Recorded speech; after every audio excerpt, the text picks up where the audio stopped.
Hello, you are listening to the Fight Night Picks Recap Show. I'm John Franklin. This week on the show, we discuss all the fights from the UFC Fight Night, Hermansson versus Vettori recap, the recap show, or from that card. I will do all this with one half, some would argue the better half of the Fight Night Picks preview show. I'm speaking, of course, of the great Matt Allan. Matt, I've done thousands, if not tens of thousands, of these podcasts with your brother Craig, and this is our first. How you feeling? Tell me your level of excitement for the show. I am so excited. You have no idea. Doing a new show, this is great. First time we ever really get the chance to talk, so no, I can be more excited. A great card, too, to kind of recap. Not that many fights, but overall, quite a bit of exciting ones going on. It was a fun night, so we got to get a few things out in the open to begin with, because this is kind of like a first date in a way. I'm not a prelim guy, Matt, so I'm gonna lean on you. There are some prelims I get deep into, but you'll know them when you see them for sure. So I'll lean on you. Go ahead.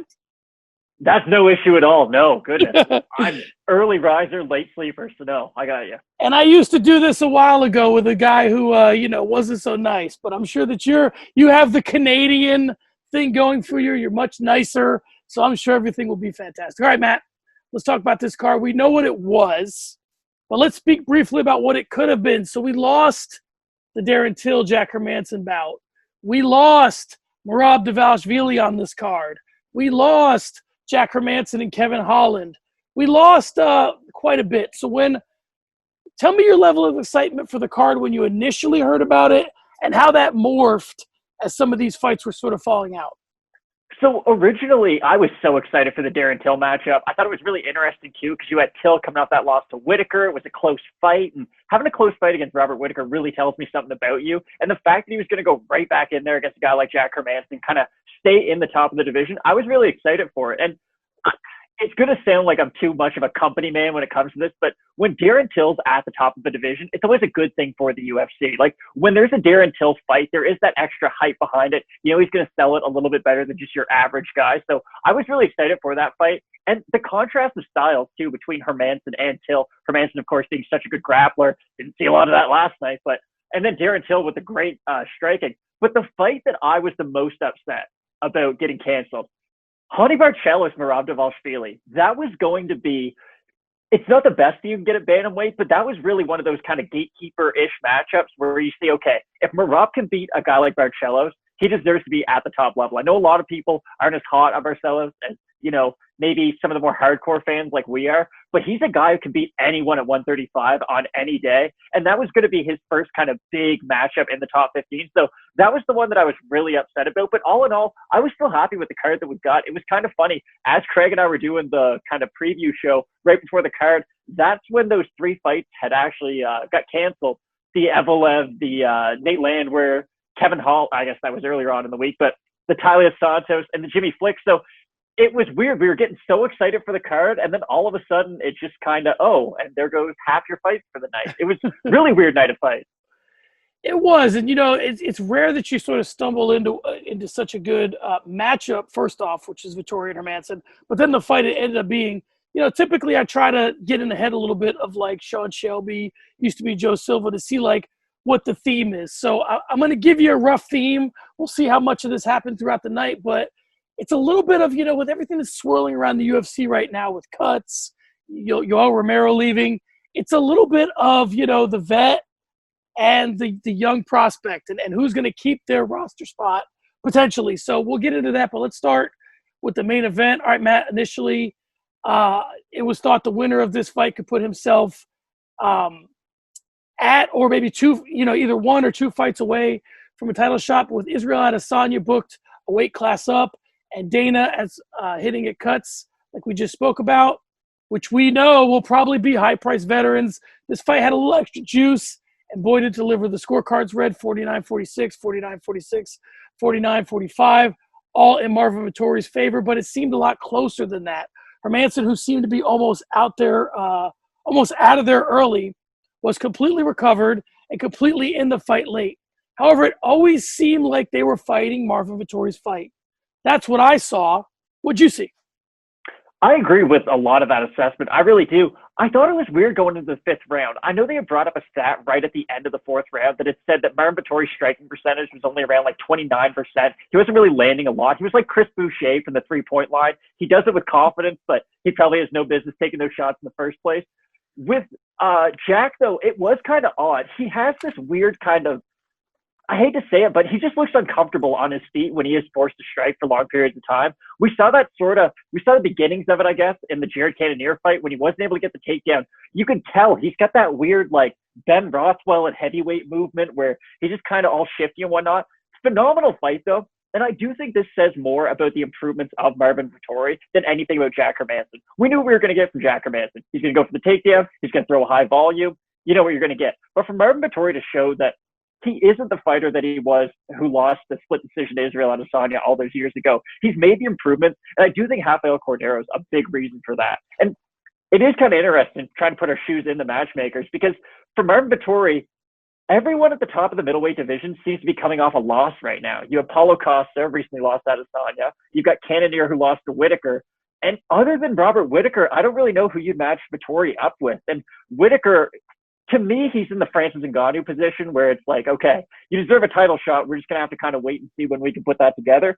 So I don't really know what they do with Vettori from now. He's a young guy. He speaks really well. He seems to have a really good fan base behind him. He's currently the face of his country's MMA scene. So I don't really know what they're going to do moving forward with Port Vettori. Yeah, there's a lot of things that I found interesting with this. And I'm going to make a crazy comparison here, but I'm going to tell you what I liked from Vettori last night. I'm going to compare Marvin Vettori to Conor McGregor. And here's why. Well, here's why. Because a lot of times with Conor, I've seen when people break him down that are much smarter than I am, they break him down by saying he's got a missile for a left hand, and he spends most of the fight making you forget about it until he can hit you with it. And what I saw from Vettori last night was a little bit Conor McGregor and a little bit Chuck Liddell, where he was using the right hook to sort of walk Hermansson into the straight left.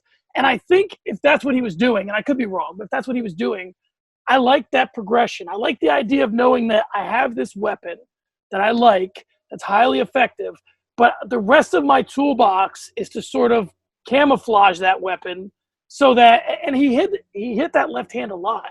So here's a couple of questions that came out of the fight and some things that I saw in the fight. Do you feel like Hermansson ever really had him uncomfortable? I felt like it was Vettori's fight throughout. I agree 100%. So I really like one thing, too, from Marvin Vettori, and I really like the point that you had made about him sort of forcing the right hook to kind of chase Hermansson into his left straight. Very Johnny Hendricks-ish, too. Yeah. Johnny Hendricks actually was knocking people out. That's what he did. He'd throw that right out there, get you thinking, and then smack you with the left, of course. But for Vettori, or for Hermansson, no, he didn't. He wasn't able to get his takedowns going. And in every single grappling exchange they had, Vettori was the guy on top. Now, Kelvin Gastelum, for instance, he was on top of Jack Hermansson for all of about 10 seconds before he got heel hooked. And I think there was that one kind of moment in there where Hermansson at the end of the fourth was like, okay, I might as well hook for a heel at this point. It's kind of the end of the round. We'll see what happens. But they did fight not only at Vettori's, they didn't fight a Vettori fight. They fought at his pace the whole time, too. I really thought Jack Hermansson could outwork Vettori as the fight went on. And then, of course, it came out that Hermansson broke his foot. But the right high kick was landing for Hermansson. He had good weapons in the fight. It just seemed like he could never really get a lot of momentum behind any of it. So, no, I do agree. I do think, though, as the fight progressed, Marvin Vettori proved a lot about himself. Because when you see a fighter, they get off to a great start, then they kind of have that adrenaline dump, and Hermansson's working his way back into the fight. For a lot of young fighters, they can never get that momentum back. Once the fight's gone, they can never really get the reins. And I thought Marvin Vettori did a great example of that last night. One thing that is a benefit for me being as old as I am and such an old head in MMA is I can sort of like, if not make direct comparisons with older fighters, I can sort of give you an idea of what comes with certain things. And the interesting thing about Marvin Vettori was the first time I saw Vettori fight in a real way was the Adesanya fight, where I was really paying attention. And, it was a close fight. You could have, it's going to be argued forever what happened in that fight. But I remember after the fight sort of looking at Vettori and saying, hey, man, you were lucky to get this shot with this up-and-coming guy. Who does he think he is? Was kind of my takeaway, right? And it's funny that it's kind of like whatever Marvin Vettori thought he was and whatever the UFC thought he was, he's sort of been building himself into that, and now he's that. Like, now I believe him when in a post-fight interview where he says, hey, man, I should be fighting for belts or give me Adesanya or whatever, whoever he's calling out. He could have called anybody out last night. I'm like, yeah, sure, let's do it. part of the reason for that, and it was something I was going to mention later, but we can mention it now. It's, these guys combined for the most significant strikes in middleweight history. Now, Robert, a lot of guys fight, and now middleweight's been kind of a joke for a while when Anderson Silva was running the roost. It wasn't like there was a lot of guys that would be high volume guys back then. So it's a little bit of a dubious distinction to have of being the guy. But I mean, the Whitaker-Yoel Romero fight was a fight where there was a lot of leather thrown. So all that brings me to this. My two questions leaving this fight are, do you think Vettori is a championship caliber fighter? Or if not, how close is he? And how much do you think Jack Hermansson loses in his standing in the middleweight division in defeat here? So it's a really interesting point. I'm actually going to start with Hermansson. Hermansson reminds me a lot of Ricardo Lamas, kind of near the end of his run in the top 5, because once Ricardo Lamas did start to lose it, you could kind of tell right away, the speed all of a sudden wasn't really there, didn't kind of have the same pop on his shot. And for the longest time too, Lamas only had one big win in the top 5, and that was Cub Swanson that he had beat all the way back at WEC. But he had kind of just been going off that win for a while. And yes, he beat the Diego Sanchez's of the world, and he had some nice wins in there, but he never really beat the elite of the elite. He just had so many wins that he stayed in the top 5. Jack Hermansson, when you really do a deep dive on his record, the Jacare win's nice, but that's by far his best win. And I do think you have to ask yourself at a certain point, did he beat Jacare in that 5-round main event because he was so good? Or was Jacare, is age starting to catch up with him? And that's something I'm really having a hard time with, because I do think Hermansson is a good fighter, and I do think he will be able to beat guys in the top 15. I just kind of worry about him against those upper echelon top guys in the top 10, because from what we've seen of his striking, I hate to compare her to Randa Marcos because it seems like we mention her on our channel more than anyone nowadays, but he does have that weird kind of wonkiness to his striking. And when I do see him up against the other guys at middleweight, like let's say Jack Hermansson fights Uriah Hall. Could he beat Uriah Hall? Of course he could. But that fight is one of those perfect, Jack Hermansson's going to win for about 14 and a half minutes. And then since the striking defense isn't very good, he's going to get clipped by a big bomb. So it does really worry me for Hermansson going forward. I know how good his grappling is. I know his striking's good in volume, but I do worry about his striking defense. If a guy like Marvin Vettori can put you down and hurt you at multiple points, I do worry about you fighting, the Robert Whitakers, the Paulo Costa, the Jared Cannoniers. Of course, he lost to him already. So for Hermansson, just his style, I don't really know where to put it in the top 15. I'd love to get your opinion on that too. And for Vettori, I think he's close. The only issue is he has to beat either Israel Adesanya or Robert Whitaker to get to that title shot. And I don't know if anyone other than those two guys can beat each other right now at middleweight. Yeah, I'm with you on your assessment of Hermansson. That's pretty legitimate. Did you get fully fleshed out with Vettori as his championship caliber? What do you think there? Yeah, I do think it's possible. I think he's at the right gym. I think he's got the right coach for all of it. Again, it's just you look at who he has to beat to get to that title. And let's say if you gave Jack Hermansson, if it was his skill set on a heavyweight, yeah, he'd probably be the champ, just because, when you go up divisions, they start to get less skilled. It's just right now he has to beat either Paulo Costa, which honestly, stylistically, he matches up quite well with, Robert Whitaker, who he doesn't match up well with at all, or Israel Adesanya, who is arguably the best striker, if not fighter in the world right now. So it's just those two. Do I think he can get to the level? I do think so. I just think that there's a couple guys on that level right now in the division, and that's what might be hard for him to get past the hurdle. Yeah, I think the good news for him is that, like I said, and I'll give credit where credit is due, Chael Sonnen said this on his channel, which is that if you go up a weight class and get a belt, it's very rare that you come back down. And so the fortunate situation for Vettori would be Israel goes up, beats Jan Blachowicz. If it's a great fight, maybe they run it back. So now all this time sticking away, they stripped the belt from Adesanya at 85, and now it's wide open. So he finds himself in a championship fight without having to beat the guy to get to Israel. So him against Whitaker now becomes a championship fight as opposed to a number one contender fight. So that's, I think, I just think that when these guys are going after belts, you got to check a lot of boxes, and Vettori's starting to check them for me. Does he look good in a main event? Does he go 5 rounds? Does he beat a guy who other people have looked poorly against? He's starting to do all these things. I'm starting to come around to the idea of him being a championship caliber fighter. I'm not all the way there yet. So you touched on it earlier. If I had to really to pin you down on 2 next fights for these guys, who do you have for each of them? So again, I like the Uriah Hall fight for Hermansson, honestly. I know he's going to drop a little bit in the rankings. Hall's coming off a couple of wins, but to me, it makes a little bit of sense just because stylistically they are so different. And Hall does need a few more big wins. I don't think him beating Anderson Silva and kind of the way he beat Anderson Silva, he didn't get that much hype off of that fight. Like if he had gone out there and knocked out Silva like he did Gegard Mousasi, I do feel like we'd be talking about Uriah Hall quite a bit more right now. But the fact that he just knocked out a 43-year-old or 45, however old, too old to be fighting in the UFC, but however old he is, I do think Uriah Hall still needs one of those, a win against a real live contender. I know he's beaten Shoeface. I know he's beaten, I guess, Mousasi in the past. He's had good fights with some of the guys at the top of the division, but I really do like that matchup. And for Vettori, it does seem like everything's going towards that Whittaker fight, but I think it's too soon. I'd love to see him get one more in him. Again, it's too bad that Yoel got cut because that could have been a really fun fight, and then you let Yoel go, and then maybe we get the Whittaker-Vettori matchup. But yeah, other than Vettori and Hall, I can't really think of anyone else for these guys. It's tricky because, that is the perfect fight for Vettori, but, it's like if you're Dana White, you cut another six-figure check just to get Vettori another guy on his resume? Probably not. So they had to, part ways when they did. All right, let's move on to the co-main event, Matt. On Ovince Preux's best nights, he's knocking out Shogun Hu and Corey Anderson and going the distance with John Jones. On his worst nights, he's getting choked out by Nikita Krylov or Ilir Latifi. On this evening, he drew DWCS alum Jamahal Hill, who's surging. In short, this was Dana White's nightmare, an inconsistent veteran fighter versus his wet dream, a DWCS vet who looks ready for prime time. Let's start our analysis with something I saw on Twitter and build a conversation from there. Someone said that OSP looked like he didn't want to be there. Is that how you read his body language? And then tell me what you saw in the fight.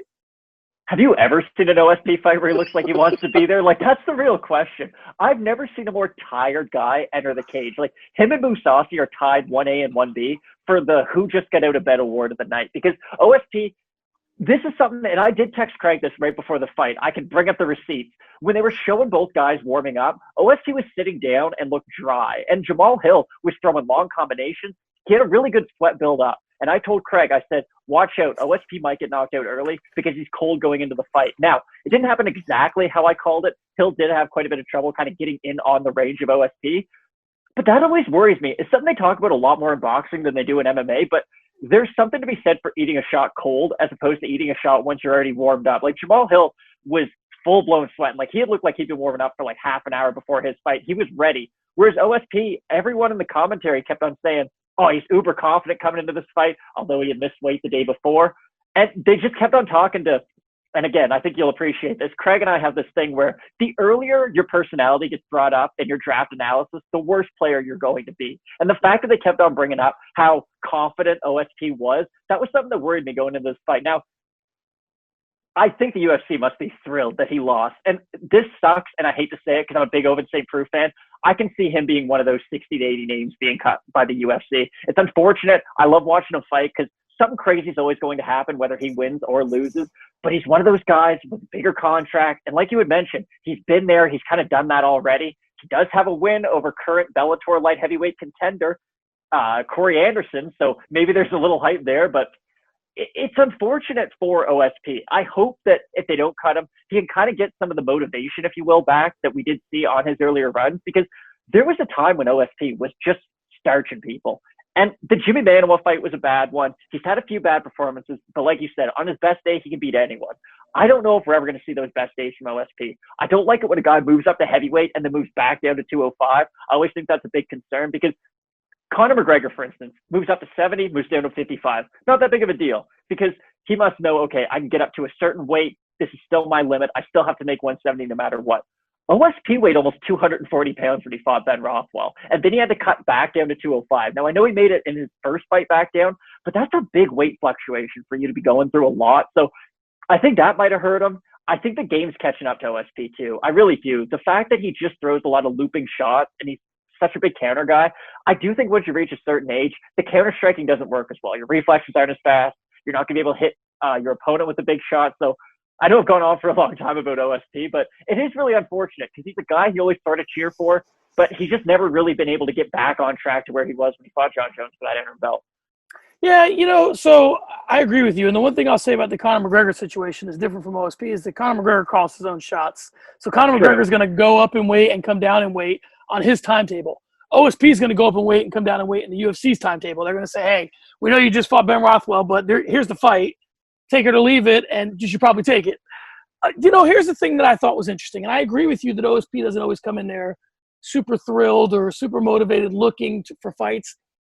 Here's what I thought last night, and now, in fairness, what I'm about to tell you is me looking at OSP in a vacuum last night, so feel free to shred this if you think it has no legitimacy. But I felt like he was trying to give a young fighter a lot to process, and I felt like he was trying to – he sort of said, I can't match his energy level. I can't match his volume or his output, so I'm going to try and be efficient, pick my shots, give him a lot to process, switch stances, and see if just maybe I'm just going to flood this kid with so much information that because he's young, he's not going to know what to do, and I'll find the opening that I need. And to Jamahal Hill's, credit, he just didn't let OSP find the hole. This is one thing with me in fights is that all fighters come into fights with holes. It's just a matter of who can find the other person's holes faster. Like, you're susceptible to the body or you're susceptible to being taken down. When can they figure out where I'm the weakest the fastest? And I think OSP was like, all right, let me just switch stances on this kid, try some different things. And so on the one hand, it's a criticism of OSP, but on the other hand, I think that, and we're going to talk about Benitez later, but I think it's a credit to Hill of he took all that information and he took, some shots from OSP. There's things that guys like OSP like to do where they'll throw a hook over your jab, or they'll find little openings in a young fighter's defense and they'll try and make them count. And I don't think OSP was prepared to make them really count last night, but I think that Hill's pace and volume were just too much for him. And again, go ahead.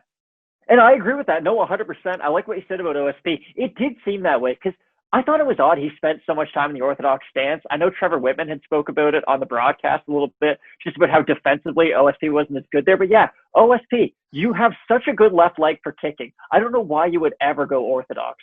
You've done pretty much southpaw your whole entire career. I know he will switch stances on occasion, but OSP is a southpaw fighter for the most part. So it was really odd that he decided, okay, how about I go up against this young prospect and there's not a lot of film on him, and let's try something new all of a sudden. I do think it speaks to the fight IQ of OSP a little bit, but I think that's something we could talk about in all of his fights. How do most OSP fights go? He gets dominated in either grappling or he gets outstruck, and then he can land something crazy, or you go for a guillotine, he gets into side control, and of course you're asleep the next thing you know. So I do think this comes down to Jamahal Hill's just he's a problem at 205 more than OSP's completely over the hill. I think OSP can offer a lot of guys tough fights because, like you said, on his best day, we know what we're getting from him. But Jamahal Hill just might be the new breed.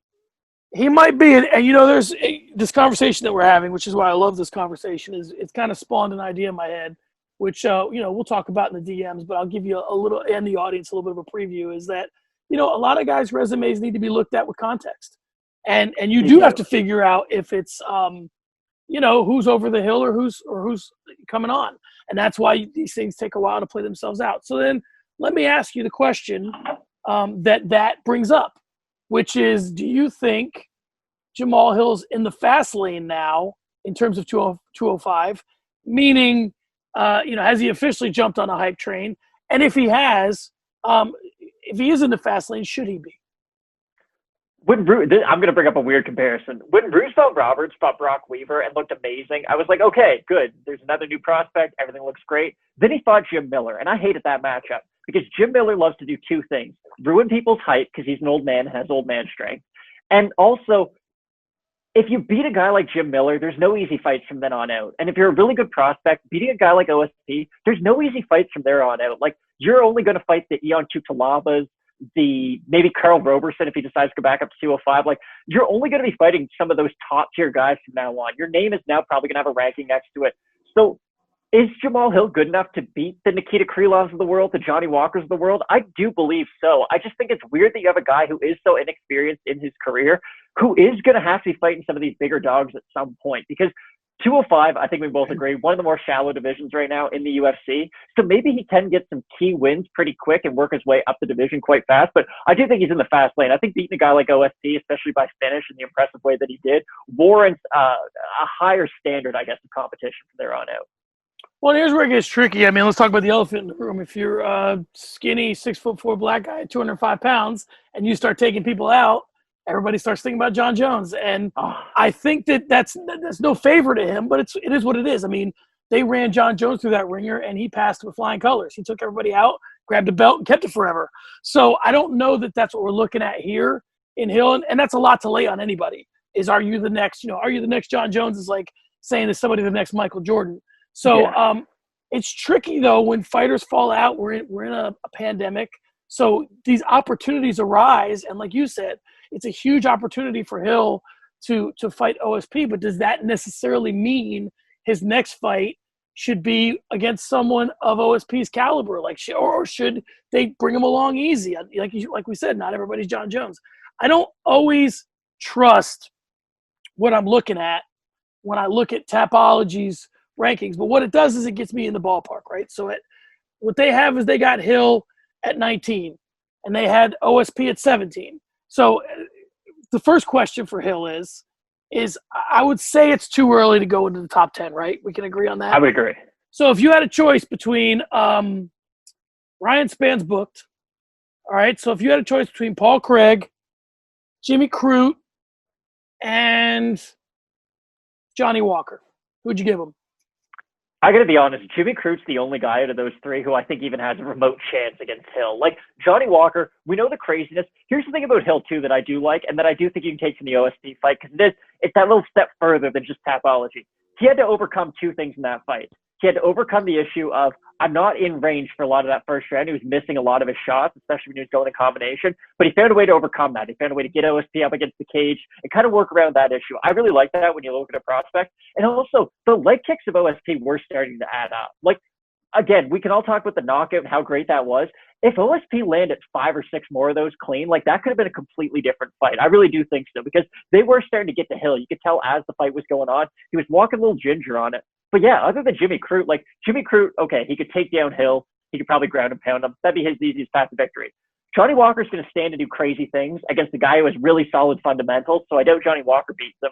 And then Ryan Spann, I know he's matched up, but I doubt he has much of a chance. That's the problem. With 205, you're either fighting guys who are beatable, we'll call them, or you're fighting the elite of the division. So it is really weird to kind of pinpoint where Jamahal Hill belongs in all this.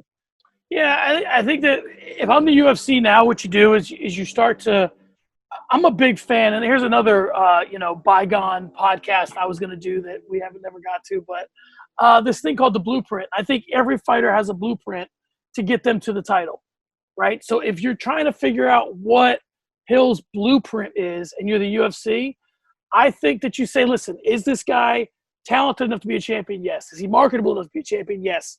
Okay, then how do we build him a resume that not only gives him a bunch of names that we can sell to the public, but also gives him a bunch of skill sets that he has to overcome, right? So I think maybe a guy like Paul Craig makes sense just because he has to solve that puzzle.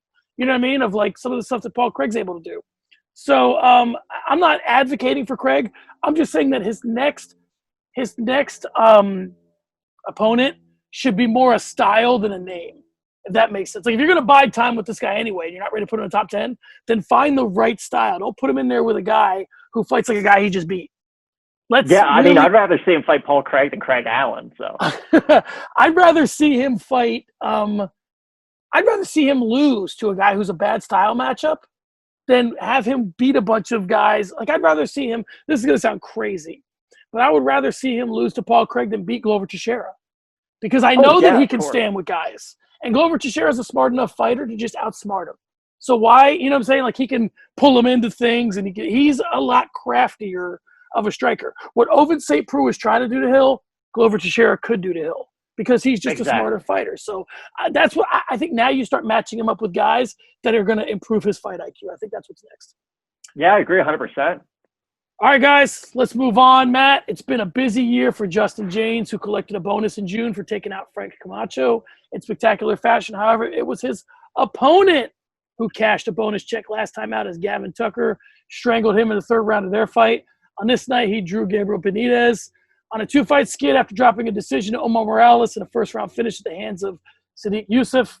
However, on this night, it was Benitez with the hand raised, and he knocked the wind out of both Jaynes' sails and his body with a video game knee to the gut that shut Jaynes down. Man, I took a lot from this fight, and we'll get into it, despite it being as short as it was. I want to start with what you saw, and then we'll talk about what I saw. I don't want to say I called this fight to a T or anything, but I'm going to give myself a little pat on the back on this one. Gabriel Benitez is just a bad matchup for Justin Jaynes, and Jaynes did do a few things really well. He was committed to the aggression, and yes, that was kind of a part of his downfall, but he was landing shots throughout the fight. I was a little concerned to see when and if Jaynes was going to use his wrestling in this one, but with Gabriel Benitez, I never felt like we saw the best version of him at 145. I know he had a lot of good performances. I know he beat some good fighters. The Jason Knight fight was the first one that really stood out to me because with Jason Knight, you knew what you were going to get with him, at least at the time. He had got knocked out by Ricardo Lamas at UFC 214, and then they matched him up quick with Gabriel Benitez. Because not that he was a big name at the time, but he was a guy that the UFC was trying to get a little shine to. Gabriel Benitez beat the brakes off that poor man. That fight wasn't competitive in the slightest. He landed combos, knees, kicks, beat him up really bad. And then from that point on, I've always been sort of one of those, I'm a closeted Gabriel Benitez fan. I'm not going to lie. And the fact that he went out there and basically kneed a guy in the spine, like he went through everything to hit him. He sent a man flying across the cage with one knee. I was really impressed. And for Justin Jaynes, you kind of know what you are going to get in a lot of his fights. This fight did look very similar to the Camacho fight. It's just the difference was he landed the shots on Camacho and Benitez was just able to counter. So I'm really excited for where Gabriel Benitez goes in the future. And with Justin Jaynes, it's weird to pinpoint him because, okay, you beat Frank Camacho, who it's not that he's a name by any means, but I think he's a more recognizable guy than just, welterweight or lightweight fighter A. He's a guy who's been in some crazy fights. He's had some fight of the night, so he's somewhat recognizable. The fact that Jaynes knocked him out in a minute, I was like, oh, damn, Justin Jaynes, like, he could be a real name in this division. And then the Gavin Tucker fight kind of played out like this one. The difference was, though, Tucker couldn't punish him on the feet as much as Benitez could, but he found a way to get the fight to the ground. Whereas Benitez, he figured, okay, if I wait for him to rush at me, he's going to land into something big or he's going to walk into a big shot. He was landing the uppercut all night, and then he just figured out the knee was the weapon that he was going to use. So I really like what I saw from Benitez. I'm excited to see where he goes in the future. I know he's had a few bad losses, but when you look at the losses, like, okay, a lot of people are going to lose to Sadiq Youssef at 145. That's not an issue to anyone. And Omar Morales, I think he's a really good fighter. I know he didn't look great against Giga Chikadze in his last one, but I think that was a case of Benitez, that's his first fight in the weight division. Give him one fight to sort of settle in, and then we're off to the races. So I'm really excited for where Benitez is now at lightweight. Yeah, and again, there's something about being 43 and watching as many fights as I've watched. You don't remember them as much as you would like to. So a lot of these fights, the cool thing about, I think, our dynamic is that I watch things in a vacuum and you watch them with context because you have to prepare yourself for the preview show. So when I looked at this kid, I'll see somebody who's a world beater, and then I look up their resume. I'm like, this dude lost his last two fights. Let's talk about techniques for a second. One, I like anybody that starts with kicks and ends with combos, which Benitez was doing. And I like anybody that starts with combos and ends with kicks. I don't think that's done enough. I think it's just another layer to add to a fight that you have your opponent has to deal with. These kicks to the back leg, let's talk about them for a second. Do you think there's something to that? Do you think that Benitez is like, it's cool that he can do it, not a lot of guys do it? Or do you think that it's like he's opening up this other wave of things? Because, these guys it's like anything else. They say the NFL is a copycat league. Well, fighting's copycat. Somebody does something well. You see one guy punching a leg. Benson Henderson's throwing, straight right hands to the leg, and then everybody's doing it. John Jones is doing teep kicks, and everybody's doing it. Do you think that this is a technique that has, this is a horrible pun, do you think this technique has legs, or do you think it's just something Benitez does and it gives him an advantage over guys? It is a weird question. I think that really comes down to the body type of the fighter. I just don't know how many fighters really have that kind of style and the build to be able to reach that leg all the way back. And a little bit of that was just the reaction of Justin Jaynes. I think he'd been kicked to that front leg so many times that when he thought the leg kick was coming, he just pulled back his front leg, and then that would leave the back one. It's the only thing planted, so Benitez is going to have to continue through to something. I do think it comes down to more how Jaynes was defending it. I think if Benitez can use that in future fights, it's phenomenal. They mentioned on the broadcast multiple times about how, listen, you're not used to being kicked in that back leg. Like the front leg, you can condition it to a certain point. Joseph Valtellini, big fan of Bazooka Joe, he used to talk about how, like in his kickboxing days, he would roll either glass Coke bottles or rolling pins on his shins and just hit it as over and over and over again as hard as he could. So just keep on like compounding the bone on top of itself, which is crazy to think of the dedication that requires. But anyways, I think we will see it from a few guys. If you're a guy like an Adesanya who does have that reach to get the leg all the way back, I think we'll see it a little bit more. The issue is you're leaving yourself really open if you're closing the distance all the way to your opponent and then trying to reach their back leg. Because you have to think, let's say he's fighting a guy like, I know it's a big step up in competition, but let's say he's fighting a guy like Dustin Poirier and you're going for that back leg constantly. Well, he's just going to step straight and land a straight punch. He will find that out eventually. So I do think it's going to be one of those case by case. I think we'll see other fighters maybe experiment with it a little bit in the upcoming weeks, months. But it is hard to say, like, what is going to be the next groundbreaking technique in MMA. Like, I never thought 5 years ago that a calf kick would be just as good as an overhand right, but look where we are in 2020. Yeah, I do think, like you said, I mean, you know, I've talked on other recap shows and in the past about how, like, you know, when you're a fighter, you got to be either all the way in or all the way out. This puts you all the way in, but not in the way that you necessarily want to be. I mean, you're susceptible to a lot of things. Most guys drop their hands when they kick. I mean, there's a lot of problems it creates. I don't know that it now the one thing that makes it interesting is that, if, you know, I don't know how you would protect that. I mean, if the guy's kicking your back leg, what do you switch stances? Well, now it's closer to him. You can just kick, you know. So it does bring up an interesting technique discussion. But again, I think there's only a handful of guys who can do it, and it can be easily adjusted to once you see it enough. So yeah. All right, so let's move forward. Do you think that? I mean, Jaynes put some leather on Benitez here. Do you think that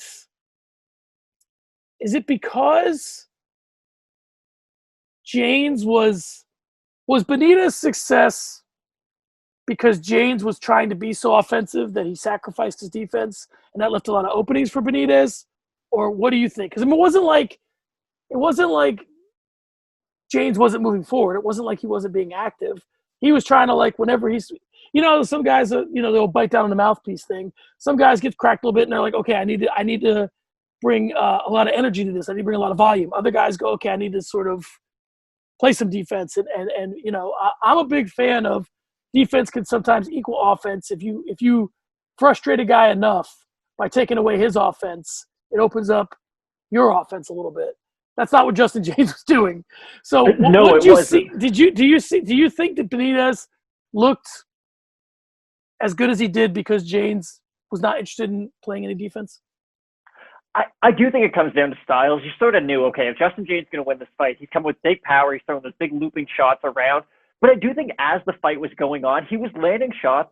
But you could tell that, okay, if he's going to land one of those big overhand rights, a lot of the time Benitez would kind of catch it on the arm or roll with it a little bit. He was definitely the more, I'll say, defensive-minded fighter, even though we didn't get a lot of defense out of either guy. But when Benitez was sort of figuring it out, you could tell, like, once he started landing that uppercut up the middle, about 2 minutes before the actual knockout happened, he started landing the uppercut, and you could tell, okay, Benitez now sees that that's an opening. Going right up the middle is a way to hit Jaynes. Because he was crashing in and then throwing around with power, like a knockoff Justin Gaethje. And then Benitez figured it out. Just as the fight was going on, he was making those small adjustments. And it played out a lot like the Sadiq Youssef fight. The only difference is Sadiq Youssef is a real threat at 145, whereas Justin Jaynes, I don't want to be disrespectful, but he is just kind of a guy at 155. Yeah, and Jaynes is a guy who, like, you know, Benitez fights with his brain and Jaynes fights with his nuts. I mean, you can tell. Exactly. He goes in there, he's looking to throw hands, and if he lands one, he gets a $50,000 check.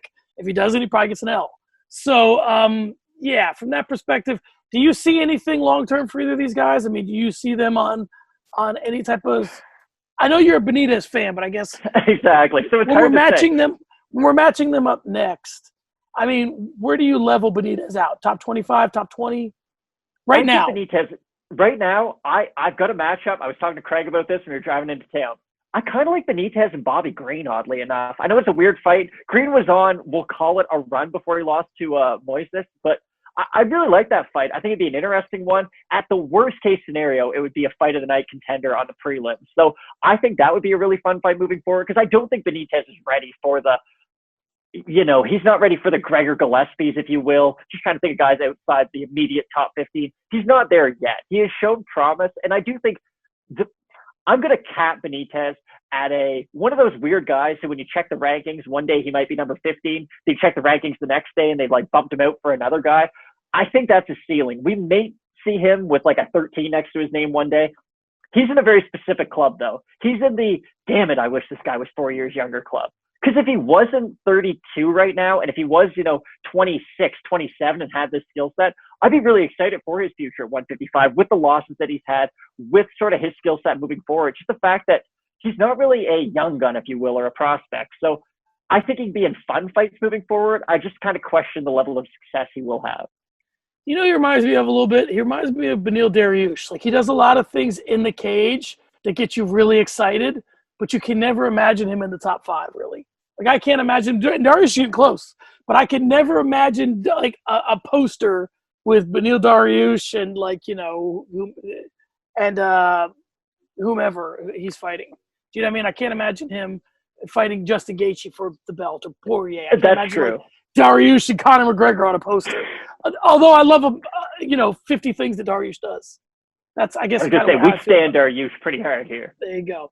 All right, let's move on, Matt. We've moved on to the portion of the podcast where I get concerned about the pronunciation of a fighter's name. So if I butcher it, that's where you come in. Matt, Roman Dolidze is an undefeated fighter. He's well put together, fights out of Extreme Couture, and has a full tool belt of skills on the feet and on the floor.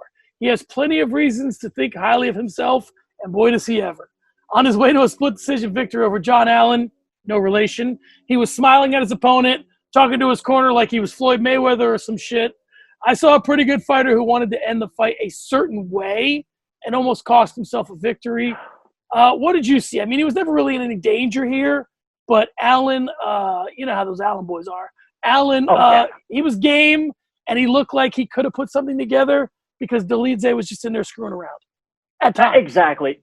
This fight reminded me a lot of, going to throw it back a little bit, when Brett Johns fought Pedro Munoz.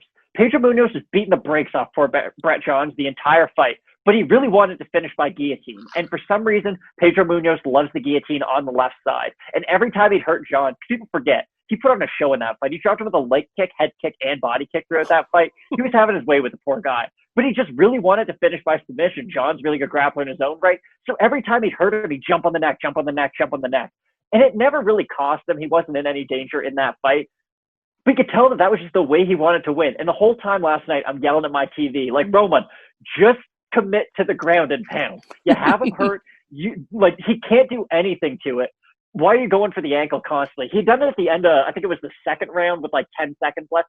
Stuff like that's fine. But unless you're Gary Tonin in an MMA fight, I don't think it's really worth rolling for the knee ever. And it was really weird. I think Dolidze has a lot of skills that you do look for in sort of a prospect. But again, he's a guy who I have to throw into that category. And we're going to mention it a few times on this card. He's in the, I really wish this guy was younger boat. He doesn't have a lot of experience. He's only got a few fights on his record, but he is 32. And I know he said last night that he wants to move down to 185. Please give me all of that, because I think there's a lot of fun matchups down there for him. But it's just a weird age for a guy to be moving down in weight. I always like it when guys kind of figure out their weight class in their mid-20s. After you're sort of done growing, you figure it out. Okay, I was a featherweight. Now I'm a lightweight. My body's a lightweight. We're good. You don't have to be like a Jake Collier, who I'm sure we'll mention, who was like, hey, I'm a middleweight and I'm jacked. What if I just ate myself up to heavyweight? Now, very different, but it is always weird when a guy who is a little bit later on in their age, if you will, decides to move down in weight. It's never something that gets easier the older you get. It's always the opposite. So that does concern me. But if he can make that weight, fine. There's a ton of fun fights down at 185 you can make for him. Yeah, listen, I can speak as an older guy, and I can tell you this. When you get older, it's the time to if you can get your diet right. I've always thought that, instead of like missing weight and being the guy who's got a little bit of money in the bank, a nice house, and can just, has the resources to always have a great meal, the 205 turns into heavyweight. I think if you go to 85, then you can sort of like form your lifestyle. Now, if you're not going to do that, you're just going to try and cut to it. That's bad news. All right, so here's my questions coming out of this fight. The big one, and this is unfair. I used to do a podcast with Hot Take Kate called Recency Bias. So I'm no stranger to being a prisoner of the moment, Matt. It's unfair to do this, but I'm going to compare Jamahal Hill and Roman Dolidze as prospects. So obviously one's much older than the other. Who's farther along in their progression? Who do you think has a higher ceiling? They're both undefeated.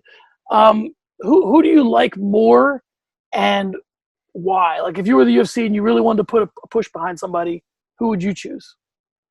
Without question, Jamahal Hill. And it's nothing against Dolidze. I do really like where he's going in his career. He's an exciting guy. He puts on fun fights. And at the end of the day, that's all anyone cares about. One of the wildest predictions I've ever got right was right before Elias Theodorou fought Derek Brunson. Both guys were ranked, and it was just, hey, this is a co-main event fight. Elias, he always fought in that style that was like, okay, I don't care how many losses he has in a row. If he loses one fight in like a really boring way, I can see him getting cut. Lo and behold, he fights Derek Brunson, and it sucks when a guy in the rankings does unfortunately get cut. But the UFC cares about excitement more than they care about anything else. Like, Justin Gaethje got a main event after losing 2 fights in a row by knockout against James Vick. He'd been knocked out by Alvarez. He'd been knocked out by Poirier. But the UFC's like, well, he's still super exciting. We want him in 5-round fights. We'll still put him up against James Vick in a main event. So I think Dolidze, even if he does have a bit of a checkered record going forward, if he does get a few losses down at 185, he is forced to change a few things in his game. I don't think it's going to be the end of the world. I do think that his fighting style will at least keep him in the UFC. Whereas Jamahal Hill, let's say he does fight Jimmy Crute next, just for an opponent. And let's say Jimmy Crute submits him. And then he fights Paul Craig, I guess. And then he loses that fight too. Then you kind of worry about him just because when he's not winning, it's not like he's the most exciting guy. Like, he's got really good boxing. He's got really good fundamentals. For Dolidze, too, I think the move down in weight really does matter. Like, if you had a Hall fighting Dolidze right now at 205, I'm picking Jamahal Hill without question. That would be a fight night picks, like, lock of the week, which never turn out. But still, I just don't like where Roman's age is. I think he's an exciting guy. I think he's going to be around the UFC for a while because he can beat the top names. I'm just really worried about how much better can he get at the age of 32? Like, is this the finished product that we're seeing right now, and it's just kind of figuring out where that guy's ceiling is? Or is there sort of a next gear that he can get into, like Pascal Siakam after he won the Most Improved? Or Glover Teixeira, who it took a minute to come over to the UFC and then still had you can make an argument. I mean, had he picked up a belt along the way, that you could put Glover Teixeira in the Hall of Fame based on what he's done just in the UFC, and it felt like it took forever for him to get here. So, I think that if you're a guy like Dolidze, you got to go into business for yourself at this point. The age that you're at, where you're at in the rankings, I think you need to start calling guys out. I think you need to start – I mean, he has enough of a personality that he needs to really start to put the gas on his career. And I think that, like you said, he can gain a lot of ground by doing that, and I think he's capable of doing it. Listen, the guy fights out at Extreme Couture, so I don't know if he's aware, but the UFC PI and the UFC offices are not that far away. So maybe he gets in the car every once in a while and swings over by the UFC PI to see what Dana's up to, and he needs to get himself out there. He needs to have a presence somewhere else. He needs to have some sort of a gimmick, and I think that would help him out a lot. All right, Matt, let's talk about the first fight of the main card. I'm going to quote Dave Chappelle here in the old Chappelle show. I don't know what to say about Matt Wiman that has been said about Afghanistan. His ass was bombed out and depleted. Hashtag boycott Chappelle show. Matt, I have a lot of notes on this fight because there wasn't much action to talk about. So I'll give you the floor, and I'm just going to read all these notes I got and go. I don't think I've ever seen someone go from smiling to knocked out faster in my whole entire life. I've never seen a weirder situation. Okay, so let's just recap the fight quick. It was only 22 seconds. Jordan Levitt picks up Matt Wiman, kind of holds him there for a second. His coach goes, bring him over here. Fairly normal. You see that a lot. He's got him in a pretty good spot so he can carry him over. Matt Wiman's like, great, we're going to the ground. That's where I'm really good. And then next thing you know, we get like a Pride-era Rampage Ricardo Arona-esque slam. And I do like sort of the mindset afterwards, because in the moment, you just see the slam, one guy's unconscious, and you're like, wow, what really happened? I like that Jordan Levitt sort of explained it in his post-fight interview. He was like, no, we practice all the time. Like, I framed off on his head, so his head couldn't really recoil once I hit him. So it's just going to be his head hitting the mat. Like, he sort of knew what he was going to do as he was going in there, where with most slam KOs, it's okay. I'm defending a submission. This is the best way to get out of it. I really liked what we saw from him in the short amount of time. But again, this is my issue, and I go back to this a lot. If you're Jordan Levitt, I didn't really learn anything about your skill set in this fight. I know you can knock out Matt Wiman in 22 seconds, but that's a guy who took 4.5 years off, came back, and hasn't won a fight since. So for Jordan Levitt, he is one of those, I think he's in the UFC a little bit too early. And I do think we're going to be seeing more of this in the future with the cuts and whatnot. But, like, what do I know? He still went out there and got a 22-second knockout. So maybe there is a pretty exciting future for him. I think this is more like, Matt Wiman, it's done. Like, you took all this time off. You've lost 3 in a row now. It's unfortunate, but I do feel like his game's just been passed up in MMA. He had a pretty good leg lock game back when he was fighting TJ Grant. Not friend of the show, but he does live pretty close by. It's never been the same for him after that, unfortunately. And we never saw a resurgence of Matt Wiman. Like when GSP went away and then came back to fight Bisping, Simi wanted about him at middleweight, but he definitely looked like a guy who was getting better in all that time off. Like he was in the gym the whole time. With Matt Wiman, from what we've seen, we haven't really seen anything. Like he just sort of gotten beaten really soundly in all of his fights coming back. He's on one of those Tyron Woodley streaks where you're not just losing, but you're losing every round of every fight that you're in. And that's just really concerning for a guy like him at his advanced age too. Yeah, I agree with everything you just said. I'm just going to read you my notes. And they're all over the place. Yeah. Trust me, they're all over the map. The Monkey King is quite a nickname. If you want to get a smile, go to Jordan Levitt's Tapology page, because here's what you're going to see. You're going to see Jordan Levitt trying to armbar a guy while looking straight at the camera, taking a picture of him, which is an interesting – I mean, Tapology always has some crazy pictures there, but that was a good one. So the kid's got 6 finishes, 2 decisions. He's on a 3-fight finish streak. He's at a syndicate. He's got a baby on the way. He's looking to fight again in the spring. Here's my takeaway with Levitt. He's a little corny. He is. But, I mean, listen, he celebrated with a splits and a double dirty dancing thing. The celebrations were longer than the fight. He's interesting. He's not like anyone else in the UFC. There's no one else you can be like, that's Jordan Levitt's just like that guy in fighting or in personality. So from that perspective, I think he's a little bit like a male Roxanne Modafferi. He's just a little bit off, and no one else is like him. I would say his eyelids are the opposite of Ryan Hall's. Like, Ryan Hall blinks a little too much. Jordan Levitt didn't blink in his whole post-fight interview. Like, that was the thing that really scared me. I know, it was interesting. Wiman, let's talk about Wiman for a second. Came back into our lives, like you said, in 2019. Lost every fight he's had. Finished by Luis Pena. Went the distance with Selecki. And obviously, Levitt cut the lights out. Let's talk about Wiman and Levitt with our theme, because that's sort of what we have here. We have a vet who's probably on the way out, a prospect who's on the way in. Do you think that this is how the UFC is going to start matching? I mean, they got to make these cuts. So is it too on the nose for me to say we're going to start seeing loser leaves town matches? Or do you think that the UFC is just going to say, all right, who's got the biggest number and is generating the least interest? Okay, so you might not know this, but back in the day, Craig and I were big WWE fans, and your boy loved Jeff Hardy. And the last wrestling event I've ever watched was, I think it was on SmackDown on Friday. He had a steel cage match against CM Punk. And he was in the top of the cage, and all he had to do was get out. But what people didn't know is he failed a whole lot of drug tests behind the scenes. And, of course, he wasn't going to get out. But they put on a great performance. CM Punk wins. And that's it for Jeff Hardy. And did it break my heart? Yes, it did. Because I remember that. And that was like 11 years ago, which is half my life. But I do think we are going to see a lot more of these, like Johnny Hendricks versus Paulo Costa matchups, where they're a little one-sided. And in the side that they favor, it's going to heavily favor the young and up-and-coming guy. And here's the other thing, too.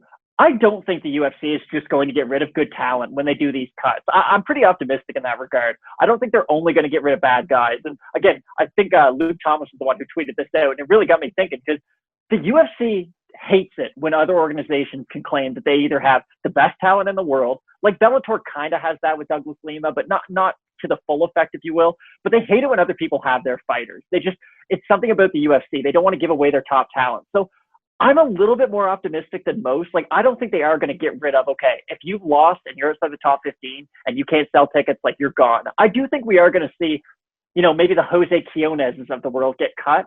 But I don't think if, let's say if Jack Hermansson loses his next fight and then, has like a close split decision after that, I don't think guys like that are going to get cut. I really don't think the UFC is going to open the floodgates and let the one championships of the world, let the Bellators of the world, let the PFLs of the world even take all their talent from them. Well, I think here's where this whole thing gets interesting, is that what you have here is a situation where pre-pandemic, the UFC could play keep away. And they could say, here's a guy that's really not doing much for us, but we could do a whole hell of a lot more for another organization. So let's just keep him here. We'll use him to build our prospects. He'll keep some gates. And then that's kind of what we'll do with him.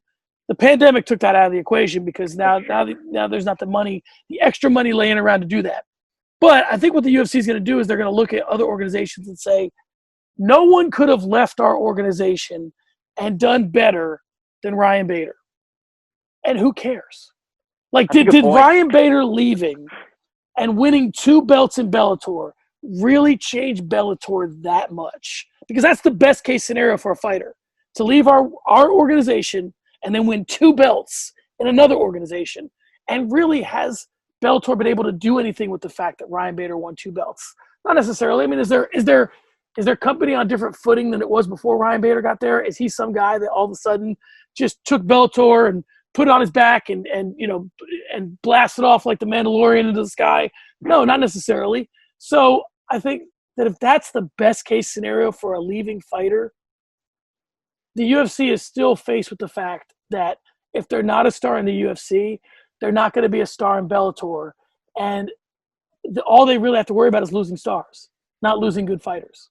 So really, I guess my question is, and great point, not really something I'd considered all that much, but do you think we will see more kind of trades between MMA organizations with this going on, like the transfer of contracts? I know after, like when Ben Askren and Demetrius Johnson, when they had their sort of trade between the UFC and one, I expected we'd start seeing that a lot more often in the future. Do you think this could cause some of those sort of strange transactions between organizations? It could. I think that what the UFC is going to do is, if they do anything, is they're going to say, we have this guy.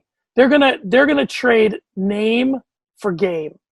Like, here's a guy that we've been trying to get. Nobody knows who he is, but he's in one championship. And he's one of the best fighters. So we're gonna offer to one, because the reality, Matt, is that what one championship needs is names, and what the UFC needs is talented fighters. So that makes a lot of sense for the go both ways. If you send a guy like I don't even say Preux because his name isn't big enough. But if you send... I had a big name trade in my head. Go ahead, give it to me. Would the UFC be willing to trade Max Holloway for AJ McKee? I don't know if they would do it to Bellator, but I think that's the exact thing that I'm talking about. You trade you trade Max Holloway to Bellator, and next thing you know, it's him and Ilima McFarlane on a Hawaii card. Like, that's a big deal for Bellator. And what do you lose? You lose a guy that's probably never going to be a star anyway. Just not. Exactly. If he was a star, he'd be one by now. So, I don't think that being in other – I'm of the belief that being in other organizations doesn't necessarily stop you from being a star. Justin Gaethje was a star in the World Series of Fighting. Everybody knew who he was because of how he fought. We just didn't know if he was good enough to do that same shit in the UFC, and turns out he was. So, yeah, I could see a lot of the trades like that make a lot of sense for both parties. All right, let's move on to the prelim card. This is where Matt shines. He shines everywhere, but this is particularly where he shines way over me. All I'm going to do is I'm going to give you the fight, and let me know if you have anything to say about it. All right, Luis Smolka versus Jose Quinones. Smolka defeated him via TKO, 2:15 in the second round. What do you got? Okay, so I predicted this fight very wrong. I'm really hung up on this new thing that I've been focusing on a lot where, again, you're a basketball guy, so I think you'll appreciate this. You know what the best way to defend your guy in basketball is? Don't let him get the ball in the first place. You know what the best way to defend a takedown is? Move your feet. If you keep on moving your feet and you have really good footwork, they're never going to be able to get a hold of you in the first place. I really thought the movement of Jose Quinones is going to give Luis Smolka a lot of problems. And it did early on in the fight. It just seemed like he was working at a pace that he couldn't keep up throughout the whole 3 rounds. You could tell that, yes, he was having success in that first round, but even though things were going his way, you could kind of tell, okay, Smolka is still landing though. Like, even though this is a Quinones fight, Smolka's not completely out of it. So then you have to ask yourself, okay, well, if this starts becoming a Smolka fight, how's Jose Quinones going to look? The second that fight hit the mat, Luis Smolka just completely big brothered him. Got in a mount, cut through his guard like it was nothing, gets full back control, ground and pounds him into the ground. Jose Quinones is in one of those weird situations where all of his wins are of guys who are no longer in the UFC, and all of his losses are against half-decent competition. So you never really knew where you could put Jose Quinones as a talent in really either division, be that bantamweight or flyweight. Losing Luis Smolka, I think, kind of ruins your UFC run. It sucks to say, and I know that's something that we're probably going to be talking about a lot in these post-fight shows in the upcoming weeks, is just, if you're Jose Quinones, it never really worked out your way, and what everyone remembers you for is being the last Sean O'Malley victim. So it is kind of unfortunate for Quinones, but I do see this as being the end of the road. For Luis Smolka, I thought his ground and pound looked really good. I thought his stand-up, he's weird because he's so hittable, but he does seem to make good improvements every fight with Team Oyama. Great team to be with. So I am excited for Louis Smolka. I do feel like he is still adding new parts to his game. He's still really young, even though this is the second run in the UFC. So I'm excited to see where they match up Smolka going forward. But the fact that he missed weight, if you will, or was deemed medically unfit to cut the weight in his last matchup, which was supposed to be against Quinones, and they rebooked it for, of course, last night.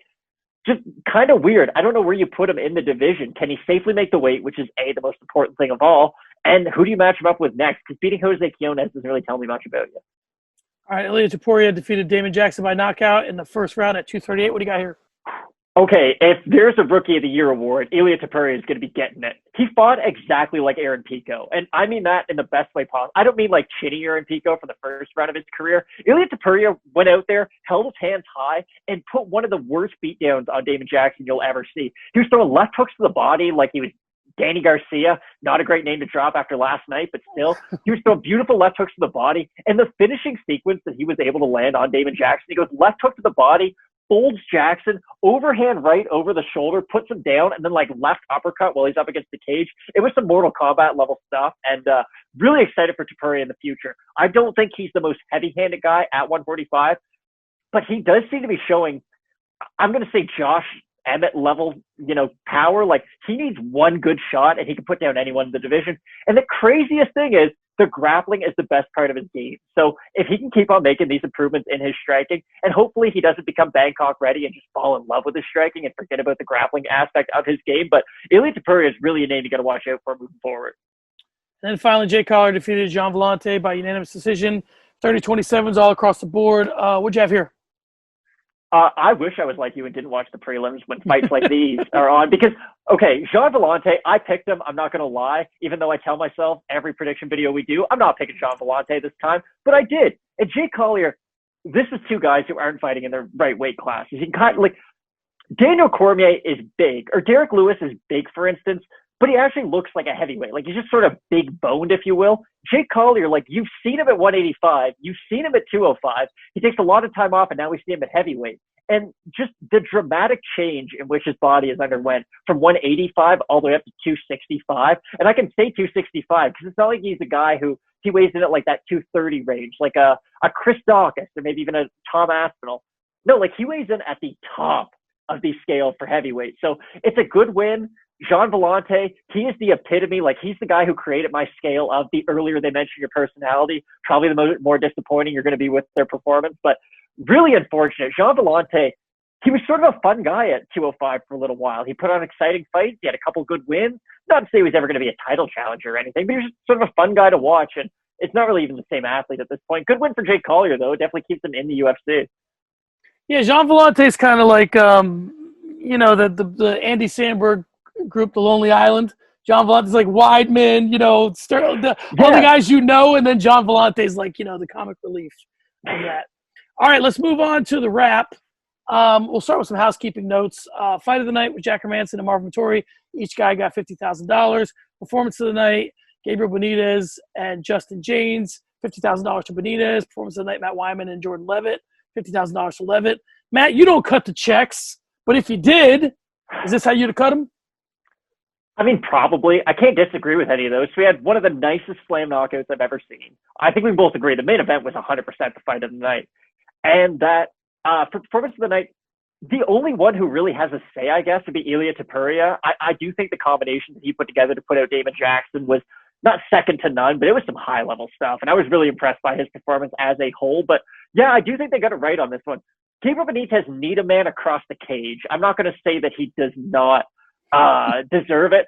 So, yeah, I'm pretty happy with all those. I know it always seems like there's one fight on the event or one bonus that either wasn't handed to the right guy or just, wasn't really, or I guess a performance that wasn't respected as much as it should have been. But I think they got it right with all these. All right, let's move on to the victory lap.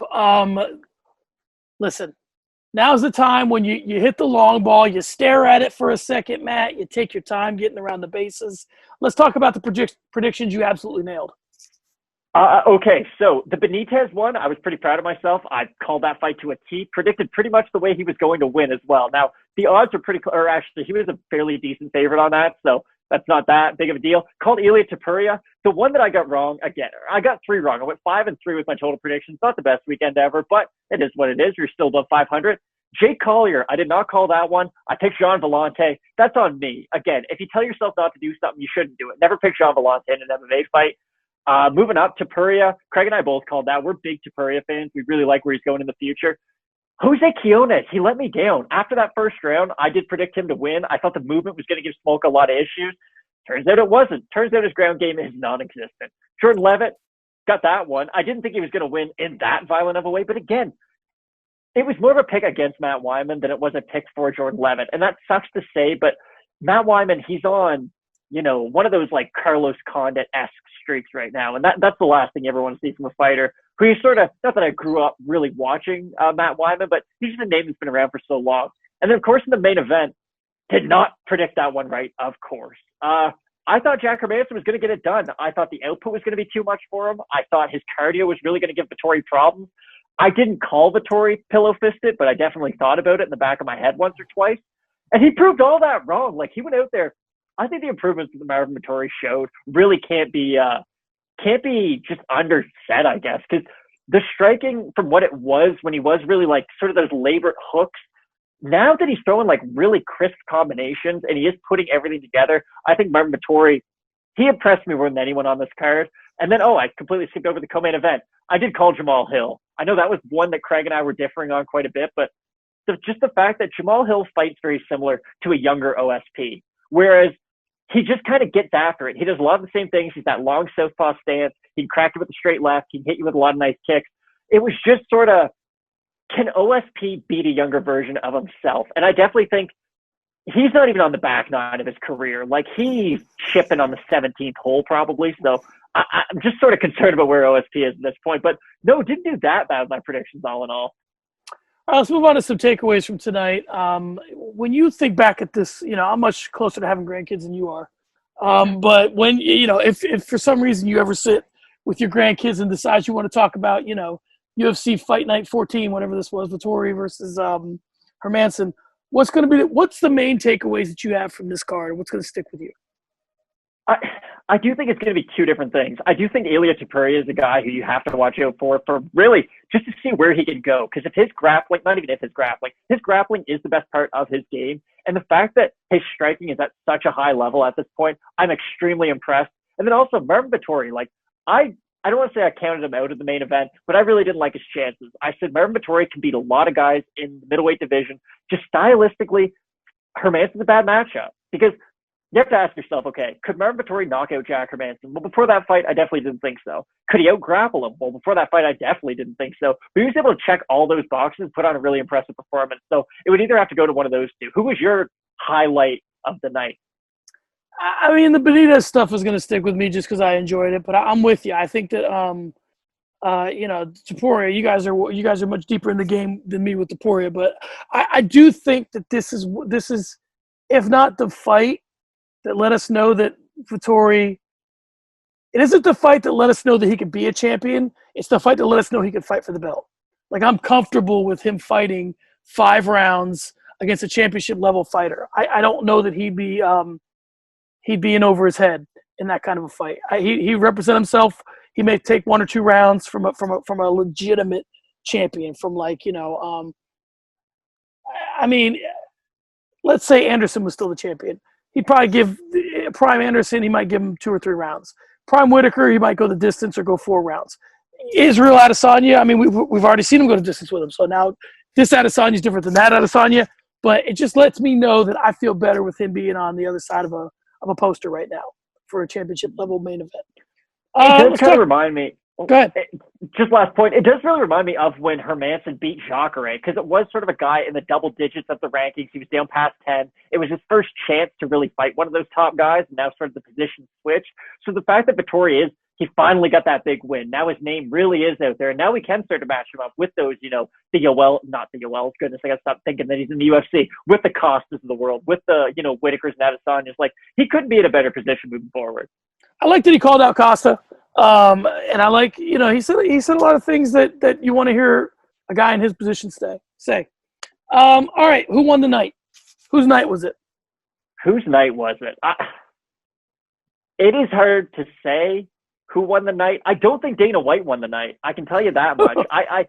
He seemed awfully upset afterwards. He had to say about all the cuts and whatnot. Again, it comes down to Marvin Vettori won the night. Like, he went from being just a guy at middleweight to, I'm not going to say he's the guy at middleweight, but he's finally in sort of the top 3 of every division. I've been going back and looking at like past rankings, and there's always sort of the big 3 in every single division. Like, the best example I can give you is, for the longest time at lightweight, you had Conor McGregor, Tony Ferguson, Khabib Nurmagomedov. Before that, there was Anthony Pettis, Frankie Edgar, Benson Henderson. Like, every division has those big 3s. Right now at middleweight, you've got Robert Whittaker, you've got Israel Adesanya, because he's the champ, so it's hard to not consider him. And you've got Marvin Vettori right now. So he's in that, top tier, if you will, of UFC middleweight. I'm going to agree with you on the Vettori call, and I'll tell you this. You're a Teddy Atlas guy. I'm a Teddy Atlas guy. Something that Teddy Atlas said is you're not in a fight until you've had something to overcome. Hello. So when I look at... I'm a Teddy Atlas guy. So when I look at Vettori, when I look at Marvin Vettori, I don't look at – okay, when I look at Israel Adesanya, I don't look at all of his fights. The one that sticks out to me is Kelvin Gastelum. That was the night that he really became a champion, was that night. Tonight was that kind of night for Marvin Vettori. He overcame something. Like I said, Teddy Atlas says you're not a champion until you have something to overcome. Vettori overcame something on this night. He can hang his hat on most significant strikes combined ever. This, to me, was like Robert Whittaker had the Yoel Romero fight. Adesanya had the Gastelum fight. Vettori has this fight. If he goes on to become a champion, I think that when you sit a fighter down and you say, I want to talk to you about 10 fights in your career, or let's shorten it. If you sit a fighter down and say, I want to talk to you about 5 fights in your career, Vettori picks this one as one of those 5. I think this was a big night for him. All right, let's talk about the notebook dump. This is just stuff that I kind of want to get off my chest. Things that are like not necessarily fight stuff, but just other stuff. I want to start with Chris Lee. Because Chris Lee gave it was a split decision that he gave to John Allan. And this guy's got a history of being problematic. So I'm going to ask you this. The Allan fight from last night, Dos Anjos and Felder, Waterson and Angela Hill, Ryan Spann and Sam Alvey, which call by Chris Lee do you hate the most? I do think it's that Paul Felder RDA one. I don't know how you can score that fight for RDA. Or for Paul Felder, sorry. Mine and Craig's grandmother watched Khabib Conor with us. She only watched the main card right up until the main event and then went to bed for some reason. She could have judged that fight better than poor Chris Lee, and she's only watched about 4 of them in her whole life. The fact that Chris Lee, I don't know if he just never watched like wrestling before or has no idea what grappling is. And here's the wild thing too that I have to say. It's not like you can just set it aside like an Adelaide Bird where it's like, oh, well, Chris Lee's a boxing guy. He's not. Chris Lee has never judged a boxing fight in his whole entire life. So the fact that he's made it this far in MMA is really absurd to me. I do like how the booth held him accountable, though. Like, they had kept on saying his name over and over and over again.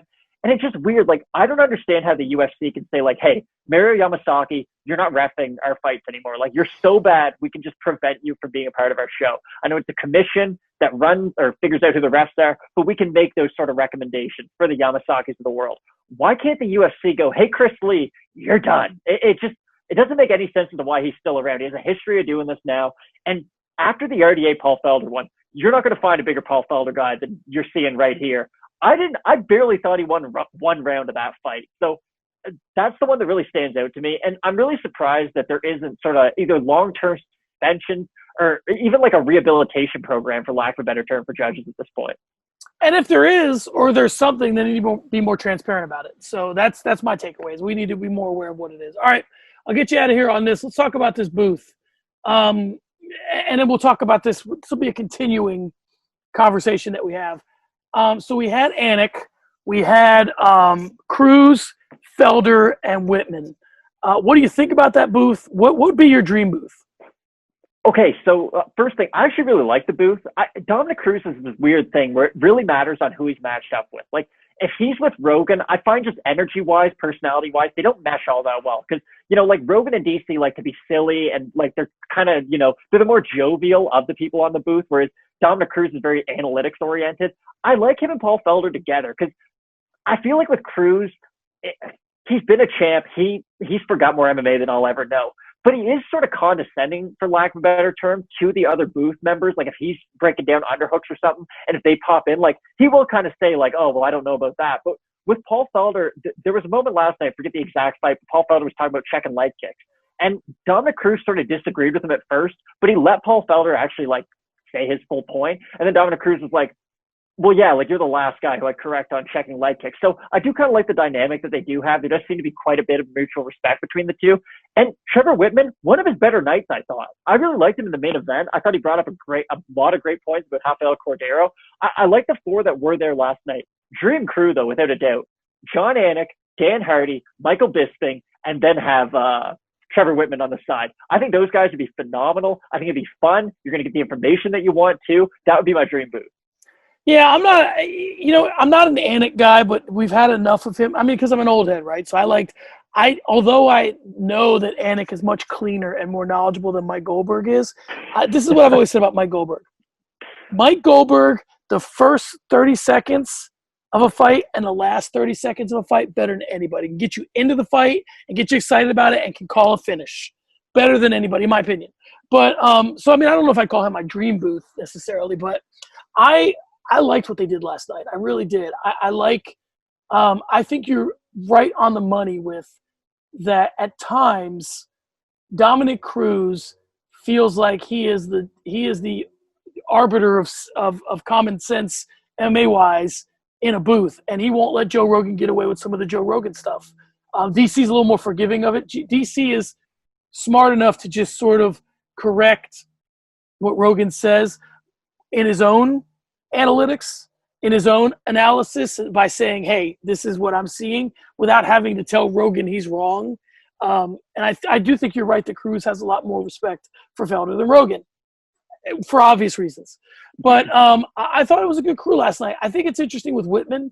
He's so good at that gig that it's like he still wants to have a regular job, though. And it's like he shows you that position is a crucial position in the broadcast, but I don't know that I want it opened up to a bunch of other guys, because I don't want Wittman losing that gig, right? So if he can only be available for the big, maybe you only put him on pay-per-views, maybe you only do it on pay-per-views. I love him in that spot. What about the desk? Karen Bryant, Rashad Evans, and Kamaru Usman.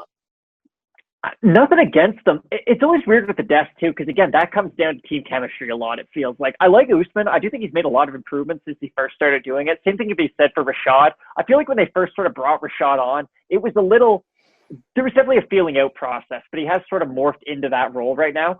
I love Angela Hill on the desk. I really do. I might be in the minority on that, but I really like it when it's Angela Hill, Karen Bryant, and Michael Chiesa. Those are my three favorite. I do like I think you need a good synergy of like, here's the hard-hitting facts and like, let's have some fun talking about it. I like sort of the Angela Hill, Karen Bryant dynamic. I like Michael Chiesa, who he'll kind of entertain that stuff, but he will like, okay, guys, like this guy's going to go for this single leg and sort of break it down in a little bit more detail. So I really like those three together, but I never have complaints about the desk. I never feel like there's that much of a shift in my viewing experience, no matter who's on it. Yeah, for me, I think that it's one of those things where it's like you can't be too friendly with the people on the desk. If you're too buddy-buddy, you kind of get away from it. I think that there are certain people – I think Bisping does a great job on the desk. And I think that he has that where he's enough adversarial with the other people that come on the desk that it keeps it interesting. You never know what he's going to say. His analysis is good. Sometimes I struggle with not his accent, but like when he gets going, it's a little bit, it's a little bit too much, but I like him on the desk. I think he handles it well. It's like him, Anik, and Felder are great for me. But you're right. Yeah. I don't think the desk really affects your viewing at all. All right, let's talk about the next card in this, just in context of when's the next fight night picks. Give the rundown of what's coming up on the preview shows and all that. So we're going to be filming them today and tomorrow, hopefully be released either late Monday night, early Tuesday morning. And yeah, it's for the big pay-per-view coming up. Davison Figueiredo making a quick turnaround against Brandon Moreno at old UFC 256. So yeah, make sure you keep it locked on Fight Night Picks. Question mark kicks Saturday right before the card too. We just start an hour before. I know last weekend we started 2 hours before. So I'm sure Craig and I will figure it out this week. But yeah, a lot of MMA content coming this week. All right, guys, there you have it. Fight Night Picks recap show is in the books, the first of many. If you have anything you'd like to see on the show or any issues with it, I'm certain you'll let us know in the comments. Oh, yeah. I like it when you take shots at me in the comments. I find it adorable. So go ahead and give me your best shot. So for Matt Allan, this is John Franklin. We'll see you next time. Peace.